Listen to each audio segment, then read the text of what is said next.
ఈరోజు వీడియోలోకొచ్చి సనాతన్ టెక్స్‌టైల్ అని main board IPO అనమాట. దాని గురించి కంపెనీ డీటెయిల్స్‌గా అనాలిసిస్ చేసి లేటెస్ట్ గ్రీన్ మార్కెట్ ప్రీమియం చూసి అప్లై చేయాలో లేదో చూద్దాం. ముందుగా ఈ కంపెనీ చూసుకుంటే 2005లో స్టార్ట్ అయిందనమాట. సనాతన్ టెక్స్‌టైల్ అని చెప్పి polyester yarn manufacturing global supply చేస్తూ ఉంటుందన్నమాట కాటన్ యార్న్‌ని. ఈ కంపెనీ వచ్చి 3 రకాలుగా డివైడ్ అయ్యి ఉంటుంది. పాలిస్టర్ యార్న్ ప్రొడక్ట్స్ అని, కాటన్ యార్న్ ప్రొడక్ట్స్ అని, అలాగే yarn for textile and industrial uses అని చెప్పి. అలాగే ఈ టెక్నికల్ టెక్స్టైల్ యూజెస్ వలన ఏంటంటే హెల్త్ కేర్ సెక్టర్‌లో గానీ, కన్‌స్ట్రక్షన్ సెక్టర్‌లో గానీ, స్పోర్ట్స్ అవుట్‌డోర్ యాక్టివిటీస్‌లో గానీ, ప్రొటెక్టివ్ క్లోతింగ్‌లో తయారు చేస్తూ ఉంటారనమాట. ప్రొటెక్టివ్ క్లోతింగ్ అంటే మనకి సర్జికల్ మాస్క్స్, సర్జికల్ అవన్నీ దాని గురించనమాట. అలాగే స్పోర్ట్స్ అంటే మామూలుగా జర్కిన్స్, జాకెట్స్, స్పోర్ట్స్ షూస్ ఆటిల్లో ఇది యూజ్ చేస్తూ ఉంటారు. అలాగే హెల్త్ కేర్‌లో అన్నీ మనకి అన్ని ఎక్విప్‌మెంట్స్‌లోనే ఆటిల్లో యూజ్ చేస్తూ ఉంటారనమాట. ఆటోమోటివ్‌లో అంటే సీట్ కవర్స్ అని కార్స్‌కి, వెహికల్స్‌కి, ట్రక్స్‌కి ఆటిల్లో ఈ ఆటోమోటివ్ దాంట్లో కవరింగ్స్ ఆటిలకి యూజ్ చేస్తూ ఉంటారు. అలాగే సెప్టెంబర్ 30, 24లో చూసుకుంటే 3200 యాక్టివ్ యార్న్స్ వెరైటీ ఆఫ్ యార్న్స్ ప్రొడక్ట్స్‌ని తయారు చేసిందనమాట. అలాగే 4500 కీపింగ్ యూనిట్స్ కూడా స్టాకింగ్ గురించి చేసుకుందనమాట. డైవర్సిఫైడ్ ప్రొడక్ట్ పోర్ట్‌ఫోలియో కూడా ఉందనమాట. అలాగే జూన్ 30, 2024లో ఫిజికల్ 2024-23లో సనాతన్ టెక్స్టైల్ ఎక్స్పోర్ట్స్ వచ్చి 14,000 ప్రొడక్ట్స్ వచ్చి 14,027 అని 29 కంట్రీస్‌కి సప్లై అయ్యాయన్నమాట ప్రొడక్ట్స్.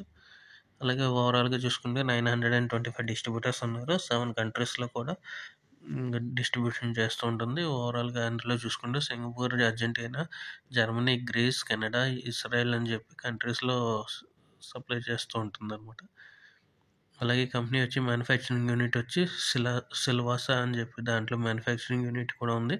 అలాగే ఈ కంపెనీ క్లయింట్స్ చూసుకుంటే అరవింద్ ఫ్యాషన్ అని చెప్పి, సిఆర్ఆమ్స్ అని, అలాగే జిఎం ఫ్యాబ్రికేట్ ప్రైవేట్ లిమిటెడ్ అని, ప్రేమ్కో గ్లోబల్ లిమిటెడ్ అని, క్రియేటివ్ గార్మెంట్ టెక్స్టైల్స్ అని, బన్వాసరా సెంటరిక్ లిమిటెడ్ అని చెప్పి, అలాగే స్పోర్ట్స్ వేర్ టెక్స్టైల్ అని చెప్పి అందరికీ క్లయింట్స్ ఉన్నారనమాట ఈ కంపెనీకి.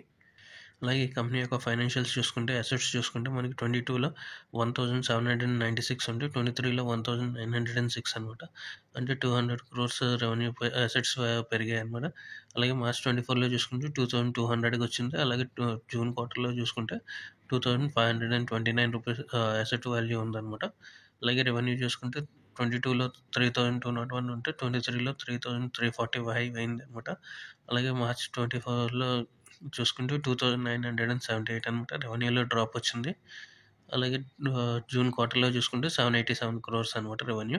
ప్రాఫిట్ ఆఫ్టర్ ట్యాక్స్ చూసుకుంటే మనకి 355 ఉంటే మార్చ్ 22లో 23 వచ్చేటప్పటికి 152 crores ప్రాఫిట్ వచ్చింది. అలాగే మార్చ్ 22లో చూసుకుంటే 133 crores ప్రాఫిట్ వచ్చిందనమాట. జూన్ క్వార్టర్లో 50 crores ప్రాఫిట్ వచ్చింది. దీన్ని బట్టి ఇయర్ ఆన్ ఇయర్‌లో ప్రాఫిట్‌లో కూడా డిక్లైన్ వచ్చిందనమాట. అలాగే నెట్‌వర్త్ కూడా చూసుకుంటే ఇయర్ ఆన్ ఇయర్‌లో డిక్లైన్ వస్తూనే ఉంది. మళ్ళీ 2024లో జూన్ క్వార్టర్‌లో కూడా నెట్‌వర్త్ పెరిగిందనమాట. టోటల్ బారోయింగ్స్ చూసుకుంటే మార్చ్‌లో 378 crores ఉంటే మార్చ్ 23లో 281 crores అప్పు ఉందనమాట. మార్చ్ 24 వచ్చేటప్పటికి మళ్ళీ పెరిగింది 379 ఆల్మోస్ట్ 380 crores అప్పు ఉందనమాట. ఇప్పుడు జూన్ క్వార్టర్ 24కి 644 crores అనమాట. అప్పు ఎక్కువగానే ఉంది ఈ కంపెనీకి. అలాగే వాల్యుయేషన్ ప్రకారం 2709 crores వాల్యుయేషన్ ఉందనమాట ఈ కంపెనీకి. కీ పెర్ఫార్మెన్స్ ఇండికేటర్ చూసుకుంటే ఆర్ఓసీఈ చూసుకుంటే 11.8% ఉంది. ఆర్ఓఈ చూసుకుంటే 11.9% ఉంది. యాక్చువల్లీ 15% కంటే ఎబోవ్ ఉంటే మనకి మంచి కంపెనీ అనమాట. అలాగే పీఈ చూసుకుంటే 17.25 ఉంది. ఇండస్ట్రీ పీఈ చూసుకుంటే 2.9 అనమాట. సో, ఇండస్ట్రీ పరంగాను పీఈ కూడా వాల్యుయేషన్స్ తక్కువ ఈజీగానే ఉన్నాయి. అలాగే రిటర్న్ ఆన్ నెట్‌వర్త్ చూసుకుంటే 10.42 ఉంది. ప్రైస్ టు బుక్ వాల్యూ చూసుకుంటే 1.81 అనమాట. ఈ ఐపీఓ ఒక ఆబ్జెక్టివ్ చూసుకుంటే అప్పుని తగ్గించుకోవడానికి అనమాట. ఫుల్గానే కానీ పార్ట్గా కానీ. అలాగే ఇన్వెస్ట్మెంట్ సబ్సిడీ అయిన సనాతన్ పాలికాట్ ప్రైవేట్ లిమిటెడ్లో రీపేమెంట్ చేయడానికి అనమాట. అలాగే general corporate purpose DAM capital advisors అన్న వాళ్ళు, ఐసిఐసిఐ సెక్యూరిటీస్ ఇట్లా అందరూ లీడ్ మేనేజర్స్గానే ఉన్నారు. వెబ్సైట్ వచ్చి 10 టెక్నాలజీస్లో అలాట్మెంట్ తెలుస్తుంది. కంపెనీ యొక్క పియర్స్ చూసుకుంటే కేపీఆర్ మిల్స్ అని, వర్ధమాన్ టెక్స్టైల్ అని, ఇండోకౌంట్ అని, ఫ్లెక్స్టెక్ ఇండియా అని, గర్వి టెక్నికల్ అని చెప్పి వీళ్ళందరూ పియర్స్ ఉన్నారు. అన్నిటికంటే పిఈ కూడా ఇది సనాతన్ టెక్స్టైల్ పిఈ తక్కువ ఉంది. ఇది గుడ్ కన్సర్న్ అనమాట.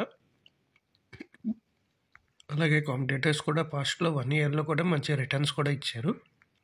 అలాగే ఈ కంపెనీ యొక్క పాజిటివ్ నెగిటివ్ చూసుకుంటే ఏంటంటే టెక్స్టైల్ సెక్టర్ ఈ మధ్య మంచి రేట్లో గ్రో అవుతుంది.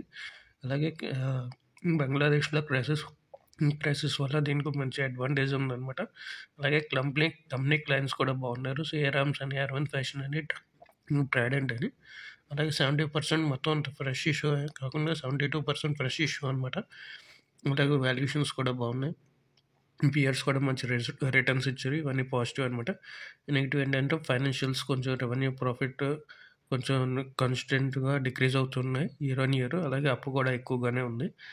ఇది కొంచెం నెగిటివ్ అనమాట. కంపెనీ వచ్చి లాంగ్ టర్మ్ అగ్రిమెంట్స్ ఏం చేసుకోవట్లేదు అనమాట రా మెటీరియల్ సప్లై క్లయింట్స్ నుంచి. అలాగే కంపెనీ వచ్చి ఏమైనా ఆర్డర్స్ టైమ్లీ సప్లై చేయకపోతే కొంచెం నెగిటివ్ కన్సర్న్గా ఉంటుంది అనమాట. సో టైమ్లీ ఆర్డర్ కన్సర్న్ చేస్తుంటే ఈ కంపెనీకి ఇంకా పాజిటివ్గానే ఉంటుంది అనమాట. అలాగే 62% రెవెన్యూ మనకి 3 స్టేట్స్ మీద ఆధారపడి ఉంటుంది. గుజరాత్, పంజాబ్, మహారాష్ట్ర అని మిగిలిన స్టేట్స్ మీద కూడా కొంచెం ఫోకస్ చేస్తే ఇంకా మంచి పాజిటివ్గా ఉండొచ్చు అనమాట. అలాగే దీనికి వర్కింగ్ క్యాపిటల్ కూడా ఎక్కువ కావాల్సి వస్తుంది అనమాట. అలాగే ఐపీఓ టైం లైన్ చూసుకుంటే 19 డిసెంబర్ ఓపెన్ అవుతుంది. క్లోజ్ డేట్ వచ్చి 23 డిసెంబర్, లిస్టింగ్ డేట్ వచ్చి 27 డిసెంబర్ అనమాట. అలాట్మెంట్ చూసుకుంటే 24 డిసెంబర్. ప్రైస్ బ్యాండ్ చూసుకుంటే 315 నుంచి 305 నుంచి 321 పర్ షేర్ అనమాట. లాట్ సైజ్ చూసుకుంటే 46 షేర్స్ ఉంటాయి ఒక లాట్లో. టోటల్ సైజ్ వచ్చి 550 crores అనమాట. అందులో fresh issue 400 crores, offer for sale చూసుకుంటే 150 crores అనమాట. వెబ్సైట్ వచ్చి మనకి కేన్ పటెక్ టెక్నాలజీలో తెలుస్తుంది. ఫేస్ వాల్యూ వచ్చి 10 rupees పర్ షేర్ అనమాట. రిటైల్లో మనకి ఒక లాట్లో 46 షేర్స్ ఉంటాయి కాబట్టి 14,766 రూపీస్ కావాల్సి వస్తుంది అనమాట మనకి అప్లై చేయడానికి రిటైల్లో. అలాగే ఐపీఓ రివ్యూ ప్రకారం ఏంటంటే వాల్యుయేషన్స్ బాగున్నాయి, ఫైనాన్షియల్స్ కొంచెం వీక్గా ఉన్నాయన్నమాట. అది కొంచెం కన్సర్న్గా చూసుకోవాలి. అలాగే కాంపిటేటర్స్ కూడా మంచి రిటర్న్స్ ఇచ్చారు.